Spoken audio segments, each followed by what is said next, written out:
So one of the easiest ways to switch to a deeper, more correct movement pattern is to shift your identity from that of the body, which is kind of a production or a creation of the metabolism, like your sense organs and your nerves and your body and everything is kind of like all working together to give you this image of your body that exists in this world. And so when your body identified in that way, then you move according to, I'm going to push off the ground.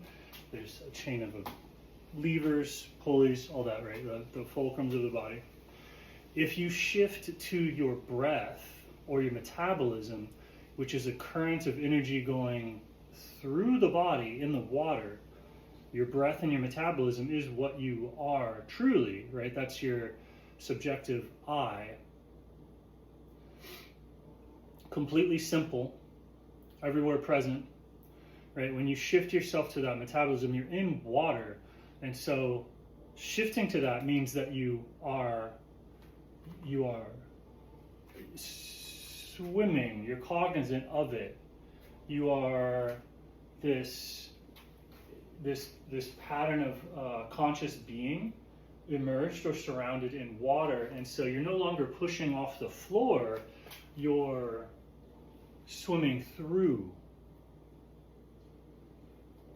right? And so the instant that you start swimming through the world, that's accessing your breath.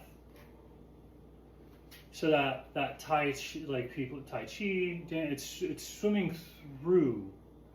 And when you're identified with the breath, then the body or that movement pattern is easy, effortless, weightless, appropriate.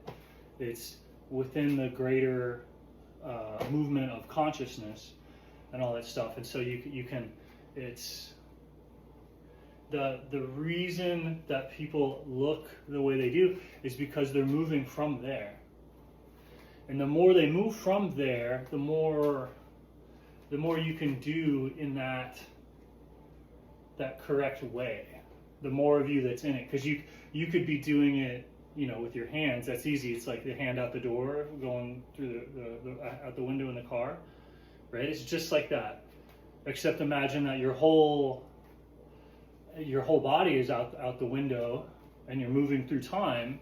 And so just as you do like this against the breeze, you do all of your movements against the onrush of time. There's always a current. Or you do it against the momentum of like jogging, or if some pressure or force is coming into you, you swim out of it, because the metabolism only swims. The metabolism is in the water. The metabolism does not push on things. Like the physical body pushes on things, but the physical body is kind of like a weight or something that you're carrying around. If you shift into the breath, which is inside the water, inside the body, so the body holds the water in compartments and containers, and so the breath, all of the oxygen, the breathing, the chemical reactions in the water is held in the water, either dissolved in the water or interacting with things that are completely enveloped inside water. And since they're all inside water and about the same density as water, you're floating. You're floating within the body. The body is a bag of water that responds to gravity, but the stuff in the body doesn't respond to gravity, and it can't push off of the ground because it's weightless. So the more that you learn to swim with, right, not just pressing on the ground, but like I can push with the entirety of my metabolism from any point in the body. And then the more that I do that, the more powerful the movement is. Right? See, these movements, when you're doing qigong, or you're moving this way because it's kind of how you have to swim. You can hide it. I can still swim, right? I mean, what's happening when people are doing the robot or any other athletic endeavor is that they're that je ne sais quoi, that technique that transcends the technique, is just that they're pushing from the breath. And pushing from the breath means swimming, because the breath is enveloped in water or dissolved in water. And then even the deeper breath, right? The stuff in the water is swimming, but the deeper breath, the stuff that's dissolved in the water, that's just being. The breath that's dissolved in the water is one with the water, and so it's actually part of the field that's holding up the breath. So you can go from body identification to breath identification to consciousness identification. And the consciousness identification isn't doing things in the traditional sense of the word. It's the movement or the desire, the currents of the whole body of water, which people use coaches and gurus and things like that to help them detect or see the impulses and the currents of the larger breath. And the same thing if you sign up for like a sports league or a class or something. The instant you sign up for a class or the instant you sign up for instruction, you've placed yourself in a current. And so following that current means that you're utilizing the big breath, which is the non-doing. Like you're not deciding to go to class. You're not deciding what movements to make. Your opponent's deciding it. Your coach is deciding it. Your guru is deciding it. That trains the breath to just to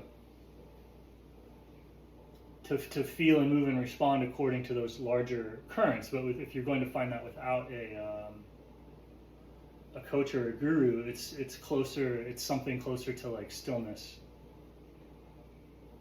The stillness inside is the space outside, because the stillness is holding everything. So when you find stillness, it's in the space holding everything, and then that space, you can actually swim through that space. You can swim through the stillness, and when you're swimming through the stillness, that's the correct unencumbered body mechanics. And then if you become unconscious of the breath and you become a body, and you're thinking about what the body can do, of doing whatever rep and moving in the sense of a body, that's this progressive spiral to like more and more injury, more and more tension, more and more conflict, because if you're body identified, you're losing breath everywhere. Everywhere that's losing breath is like, oh, suddenly it's a back pain, or that's where there's just no breath there. It's just not swimming. For the breath to move, there has to be swimming. So if you lose the breath in the elbow because you're focused on the body, then boom, elbow pain pops up.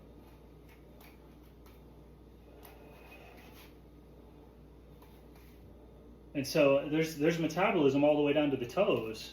So even the toes can swim, but obviously there's a lot of bang for the buck in the long limbs, the hips, the spine, the head, right? But it's just, that's it. It's like you're in a medium. You're in a conscious medium. And so everywhere in the body that there's water, there's the ability to push off of the medium. Just like everywhere that if you are in water, every part of the body that's in contact with the water is capable of pushing off the water. So people think that when they're doing a movement, it's like, oh, I'm pushing off the ground, or I'm pushing with my hands, or I'm doing this thing where there's a kinetic chain of force from like the hips to the hands and all that stuff. And that's not necessarily not true, but the deeper truth is the swimming, right? And when you're swimming with the breath, because it's the action of the breath, it's the direct path. So to try and get any motions that you want to do quicker or more on time, you practice swimming them, and especially in like a fighting sense, somebody moving from the breath is going to have just slightly better timing than somebody moving from the body.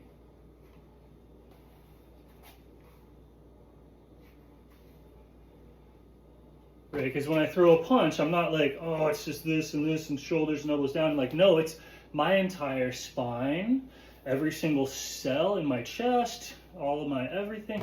My arm is looking for the medium, looking for the silence, looking for the water, and then as I move through that water, there's an opportunity to move through the water in such a way that it generates lift. It's identical to being in water. It's just not quite as dense. It's not quite as heavy as water. I mean, it is, but it's like it's inside, so it's ignored. And so then every single part of the body has the exact same technique of move through the water in such a way that it generates lift, right? Because if you move through something, it's going to either generate drag or it's going to generate lift. You can't really push off of water. It's only causing drag or it's causing lift. The water, like, it's not exactly pushing off of it. You're causing drag, which cycles back and causes lift. And then that's where all the different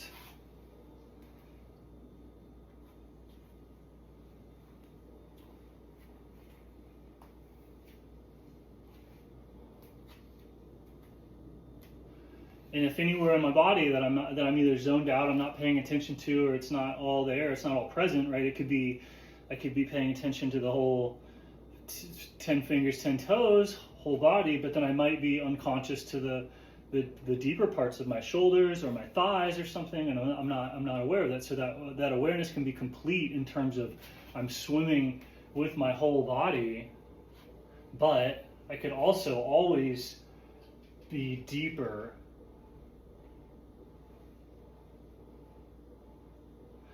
And that's going to result in more strength because it's like a bigger sail.